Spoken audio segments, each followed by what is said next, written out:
Hi guys, welcome to my mini vlog. ఈ రోజు weekend కదా, మీ ఇంట్లో ఏం స్పెషల్ చేసుకున్నారు, మేమేం చేసుకున్నామో చూసేయండి. ఫస్ట్ బజ్జీ మిర్చిని కట్ చేసుకొని దాంట్లో ఉన్న సీడ్స్ అన్ని రిమూవ్ చేసుకోవాలి. ఇప్పుడు చికెన్ నీట్గా క్లీన్ చేసుకొని ఒక మిక్సీ జార్లోకి తీసుకోవాలి. అందులోకి అల్లం వెల్లుల్లి పేస్ట్, సాల్ట్, కారం అండ్ ధనియా పౌడర్, జీరా పౌడర్ అండ్ పెప్పర్ పౌడర్ కూడా వేసుకొని గ్రైండ్ చేసుకోవాలి.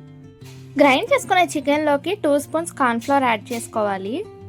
ఇది బాగా మిక్స్ చేసుకోవాలి. మీకు టెక్స్చర్ రాకపోతే కనుక ఇంకొంచెం కార్న్ఫ్లోర్ యాడ్ చేసుకోండి. ఇప్పుడు ఒక కడాయి పెట్టుకొని అందులోకి డీప్ ఫ్రైకి సరిపడా ఆయిల్ వేసుకోవాలి. ఇప్పుడు బజ్జీ మిర్చికి చికెన్ పేస్ట్ని కవర్ చేసి డీప్ ఫ్రై చేసుకోవాలి.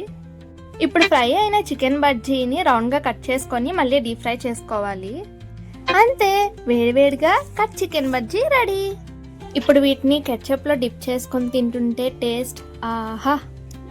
నచ్చిందా? ట్రై చేస్తారా? అయితే కమెంట్ చేయడం మర్చిపోవద్దు. మన ఛానల్ని ఫస్ట్ టైం చూస్తున్న వాళ్ళైతే లైక్ చేయండి అండ్ ప్లీజ్ సబ్స్క్రైబ్ చేసుకోండి. Thanks for watching.